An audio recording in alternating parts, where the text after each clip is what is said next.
Alrighty, hello, fourth hour. Specifically fourth hour because of homecoming. You guys are gonna miss, one fantastic day of class here. So I thought I would, put this online so you guys don't fall behind. So this lecture will be on pages 133 to 143. So basically the last half of chapter 7 and then the first couple pages of chapter 8. Okie dokie. So what we're gonna talk about today is how do we make that transition from being really angry with the British, to eventually going ahead and actually fighting against the British. So that is kind of the goal for today. So let's go ahead and get started. So basically we left off at the Tea Party. The Tea Party happens in 1773. And essentially the British are angry. The British are furious. At this lack of law and order, and the fact that these people in Boston and Massachusetts, for the most part, are just basically not doing what they're supposed to be doing. And so the British pass a set of laws. They're called the Coercive Acts.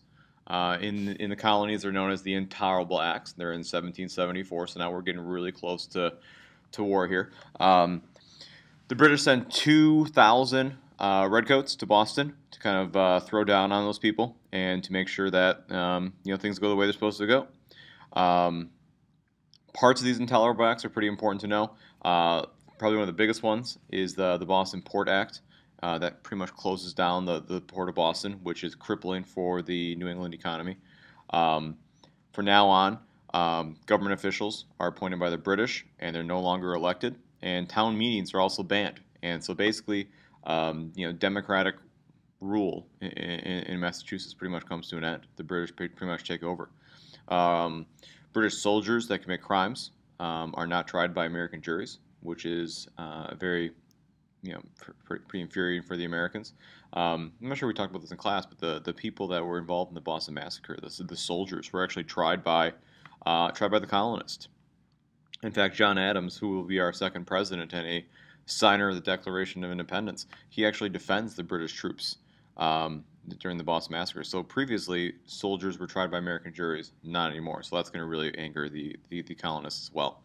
But when this happens to Massachusetts and Boston, the rest of the 12 colonies really come to the aid, especially the people of Boston. The colonies send food to Boston, they send clothes to Boston, and so they definitely kind of feel this kind of unity with Boston. They kind of feel their pain. All right.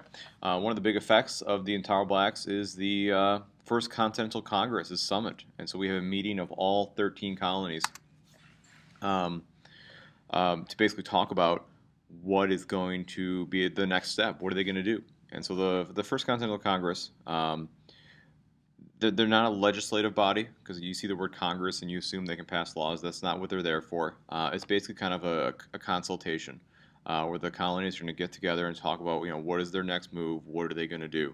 Okay, it's important to note that in 1774 and really into 1775, the whole point of all these boycotts, these protests, the violence, it's not about independence. Okay, they're not interested in independence. There might be a couple really hardcore revolutionaries, like for instance John Adams, who deep down that's what they want, is they want independence, but they're not saying it.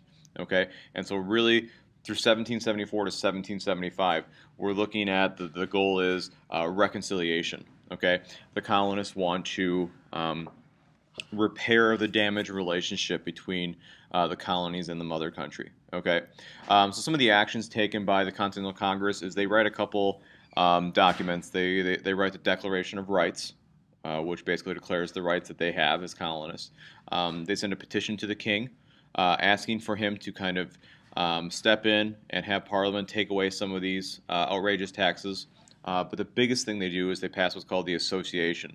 All right, the Association is a complete boycott of British goods, okay, by all 13 colonies. Now, once again, this doesn't mean that 100% of the population participates in this boycott, but all 13 colonies do promote it, okay? So we see a complete boycott of all British goods, okay? You don't import goods from them, you don't export goods to them, and you don't consume anything that is from the British, okay? And that's going to have a pretty big effect on the British, all right? And so basically what happens is, and this is not really talked a lot about in your history books, but essentially before bloodshed even happens, Massachusetts pretty much throws the British out. Okay, the British really have no presence in the countryside of Massachusetts. They have a presence in Boston where they can kind of lay down the law. But around the countryside, there's been kind of revolution. They've been kicking the British officials out of the countryside. And these people in the rural areas of Massachusetts are getting ready for war. Okay, they have militias that are forming. They're stockpiling weapons. They're starting to train for open war. And there's even been some raiding of British armed depots. Okay, so I mean, it is getting very, very tense in that Massachusetts countryside. Okay, throughout the colonies, people that are violators of the association that are not participating in the boycotts are actually tarred and feathered. Not all of them, obviously, but there are some cases of tar and feathering going on. So I mean, it's in law and order is pretty much broken down. Okay, and so the British feel like they have to do something that's pretty serious. The British feel like they need to make a very bold move. Okay, and so what the British decide to do is in Massachusetts, they need to send some of their troops out of Boston into that Massachusetts countryside, and they need to number one, take out some of these ringleaders. Okay, namely Samuel Adams and John Hancock. Okay, they need to take those two guys out, not kill them, but capture them and stuff like that. And also, they have a tip that there are some Ripple munitions in the Lexington Concord area, and they need to go and try to get all those stockpiled weapons. And they feel that if they do these two things, that things might settle down in that Massachusetts countryside. Okay, so what we know happens is that we're in the year 1775 now, but the British troops in the middle of the night kind of march out. They march out, and they're trying to surprise the colonists. But we know that there is a collaborative effort between people like Paul Revere and like William Dawes and stuff like that. And they get on horseback, and they basically alert the countryside that there are people, that there are redcoats coming, okay, to capture the leaders and to take away their weapons. And so the British get to Lexington first, okay, and the British vastly outnumber the colonial militia at Lexington, okay. And basically the redcoats tell the militia, there's like 70 of them, 70 militia members, to basically disperse, to get out of here. They refuse.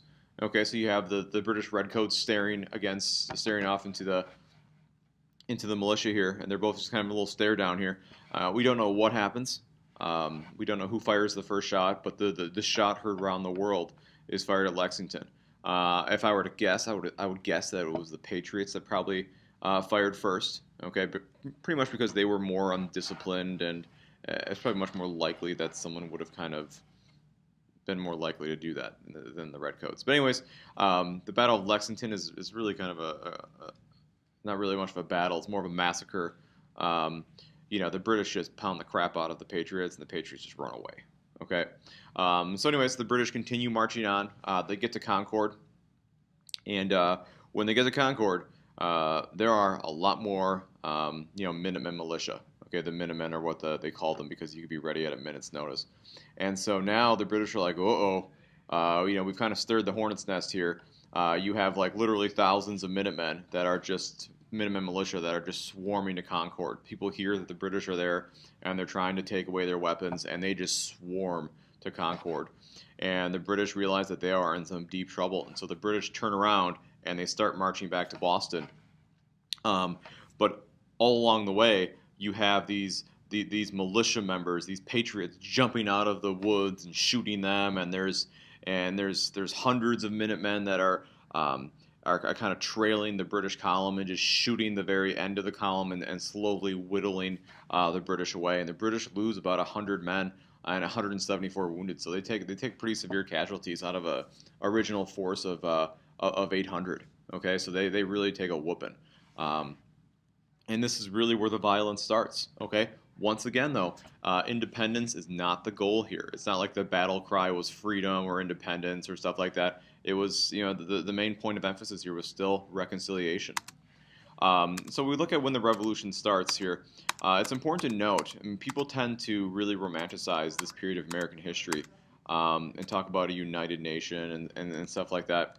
But really, a huge chunk of the population was not for revolution, not for the rebellion. Okay, there's really two groups here. You have loyalists, okay, and these are people that are very much loyal to the British, loyal to the king, loyal to Parliament.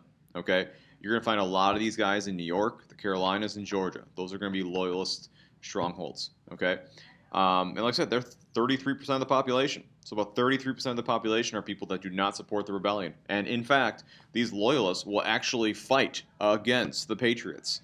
Okay? And so they'll actually take up arms. And so really you have kind of like a civil war. And actually the nastiest fighting takes place in those southern colonies. Okay? Where you have loyalists that will slaughter surrendering patriots. And you'll have patriots that will slaughter surrendering loyalists. So it gets very nasty. The war gets very nasty because of this little element here. And the Patriots, they are the majority of the population, and it's about 66% of the population support independence or support revolution, I should say. But it's a soft 66%. There's a lot of people that are kind of on the fence. That are like, I don't really know if we should be doing this. But you're going to find your most patriotic populations in New England and Virginia. That's where you're going to see really those fierce patriots. Okay. So now let's talk a little bit about some of the strengths and weaknesses that each side had. The British are the superpower at this time. The British are like we are now. I mean, right now, the United States, we are overwhelmingly the most powerful nation in the world. Okay, that was the British back in the late 18th century, and they were powerful. Okay, and the strengths that they held over us were pretty big. All right, they were much bigger in terms of population than we were. Okay, they had a lot more money than we did. They had a professional army. We did not. They had the largest, most powerful navy in the world. We did not. Okay, and on top of that, they have thousands of loyal supporters in the colonies, and they also have Native American allies as well. Okay, so the British have a lot of strengths. Okay, and on paper, they should probably be able to crush us. Okay. The weaknesses the British have, though, are also something worth looking at. Okay. The British have enemies everywhere. Okay. They've got to worry about Ireland, which is land that they control. The Irish are in a state of near rebellion, so they have to keep troops there. They have lots of enemies. The French, the Spanish, the Dutch are all looking for payback against the British, and so that's an issue. Okay. There's actually the political party in Britain called the Whigs. They actually favor the American cause. In fact, they actually cheer some of the early American victories. Okay, so there's really not a lot of unity politically for the British. They're 3,000 miles away from their army and their home, so it's hard to supply their military because they're so far away. And I think the biggest issue with the British, if you're like the general or the head person in charge, is how do you conquer these colonies? Okay, there's no center, there's no beating heart of the colonies. Okay, it's so I mean the British they conquer all the big cities that we have, and it has no impact. They control Boston, whatever. They capture New York, who cares? They capture Philadelphia, it doesn't matter. They capture Charleston, nothing seems to matter. Okay, and so the British really have a hard time conquering these colonies because there's no center. I mean, if you were in Europe and you captured London or you captured Paris, that would be crippling for the British or the French. Okay, I mean, they probably couldn't go on after that. They would lose all sense of resistance and organization. But the colonies don't have that capital. They don't have that center, and so it makes it really difficult for the British to conquer. I mean, essentially, what the British have to do is they have to control everything. They have to have troops everywhere at all times, laying down the law, and they just don't have enough troops to do that. Okay, and so that makes it really difficult for the British to win. Okay, the American strengths and weaknesses. Number one, the Americans are blessed with a lot of really talented leaders. Okay, George Washington. He may not be a great military mind. Okay, but he's just fantastic at inspiring his men, keeping the army together. Okay, in fact, many people give George Washington all the credit in the world for winning this war because, He doesn't win many battles. In fact, he loses more battles than he wins. Okay, but what he's able to do is he's able to keep that army together. And as long as the colonials have an army, they have a revolution. Okay, Benjamin Franklin was also huge. I mean, he is a master diplomat. Much of the credit for the French coming in and helping us, and the Spanish and the Dutch, go to Benjamin Franklin. I mean, he was a master diplomat. John Adams was just a firecracker, man. I mean, he was able to get people riled up. He was able to push, for independence early on. He was also a somewhat successful diplomat. Okay, Thomas Jefferson's eloquent words in the Declaration of Independence swayed many people to support our cause. There are many European recruits that wanted to come and help the Americans. You have von Steuben, who was a German dude who couldn't speak any English except for our swear words. And just using our swear words, he was able to kind of whip the Continental Army into shape. The other big advantage, and I kind of alluded to this, that the Americans held was that the Americans didn't have to win the war. They just had to survive. Okay, the American Revolution is a great example of where the weaker opponent wins. Okay, we weren't the strongest. We had very few advantages over the British, but all we had to do was survive. Okay, the British had to conquer. Okay, and that's a huge advantage. It is very similar to the plights that we saw ourselves in Vietnam, where we were stronger than them, we killed more of them, we were more powerful than them, but they were just willing to keep on taking the punches and they wouldn't give up. And eventually we said, you know what, this isn't worth it, and we just left. Some could say that's what's happening in Afghanistan. Okay, we've been there for like, what, 10, 12 years now? All right, we've been pounding the crap out of them. We've been beating on them. We're stronger than them. But the Taliban and those rebels and terrorists, whatever you want to call them, they just won't give up. And we've reached the point where it's like, okay, we're going to be done in a year and a half. We're done. We're leaving. Okay, and so I think we can kind of understand how the British probably felt. Some of the weaknesses the Americans had is that they weren't really united. The states looked at themselves as being kind of independent little nations. Okay, so they weren't really willing to give a lot of power to a central government that could really kind of organize a war, a war campaign. There's a lot of jealousy and a lot of distrust between the sections. So New England might not really trust the southern states, and the southern states might not trust the middle states. So there really wasn't a lot of goodwill between them. There was massive levels of inflation. That was a major problem. It's really hard to pay the army. A lot of times you have military members of the armed forces just walking away because they're not getting paid. The American colonies really have no industry as a result of mercantilism, and so we pretty much have no ability to make weapons. We don't really have a lot of places that make guns and gunpowder and cannons and cannonballs. We have to rely on smuggling to get that stuff in. All right, and finally, we don't really have any people with a lot of military knowledge.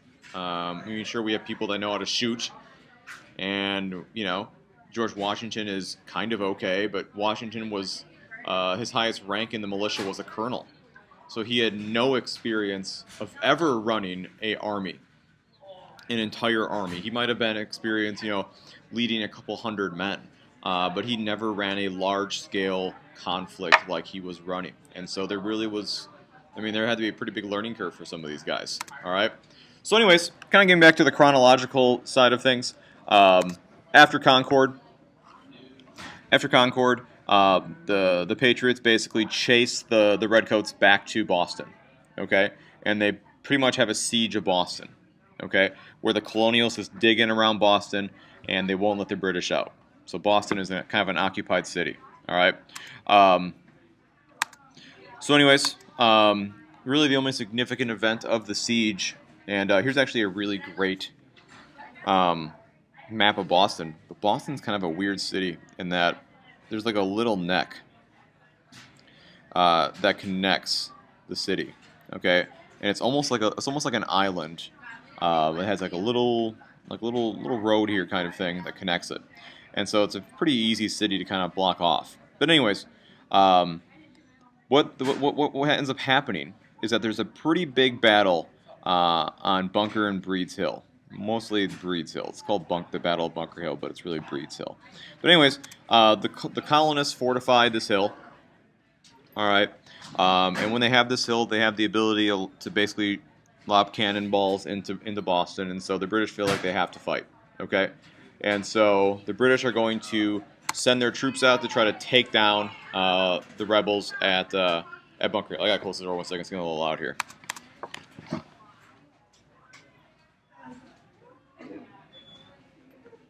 All right, sorry about that. So, anyways, the British are basically forced to kind of go up this hill, and they're going to try to dislodge the colonial militia.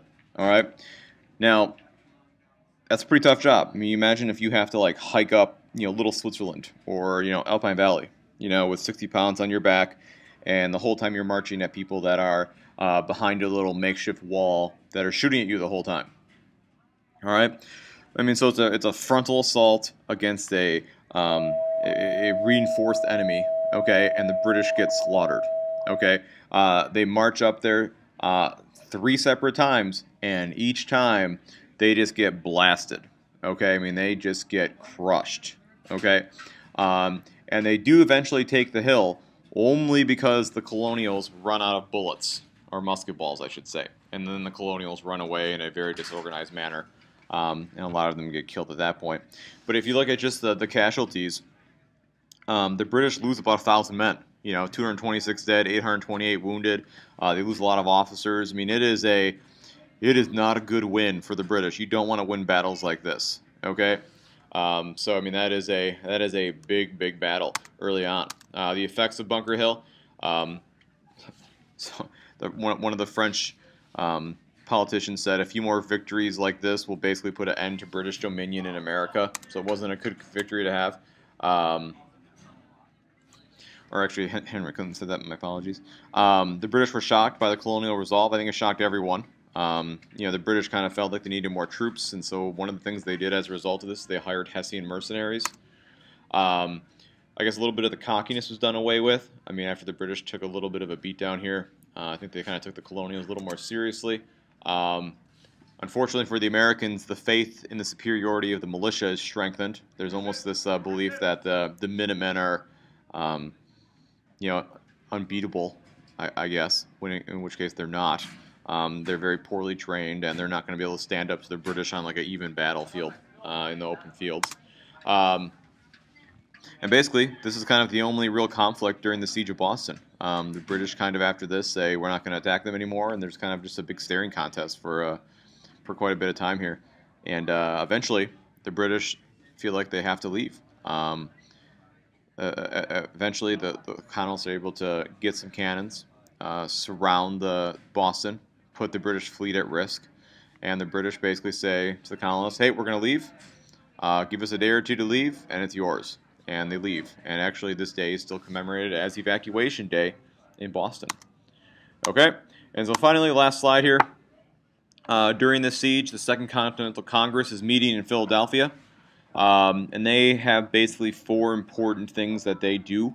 Number 1 is they adopt the militia surrounding Boston, and they basically call it the Continental Army. So the American Army is born out of this ragtag bunch of militia members, and they're the Continental Army.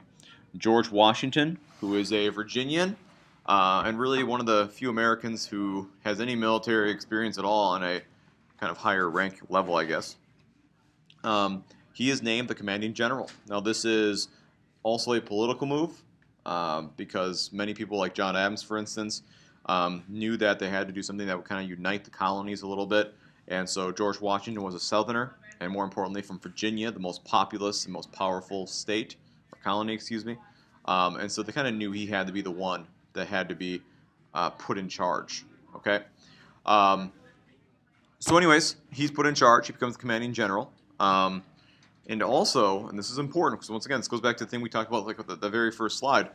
Even after Bunker Hill, even after the Siege of Boston, these colonists are not ready for independence, and they send a letter called the Olive Branch Petition, okay? And it basically offers peace to England, and it's saying, hey, we're having some issues here, let's chill out, let's relax, let's kind of work out our problems peacefully, and let's get back to the way things work, kind of thing. This gets rejected by the king, okay? And so that's going to that's going to kind of push us closer to independence. And then finally, in a kind of odd move, the colonists go on the offensive. They basically decide to go and attack British in Canada, and so there is the first attempt to actually conquer Canada and to kind of make it into the 14th colony, which is going to fail miserably. Alrighty, so we are done.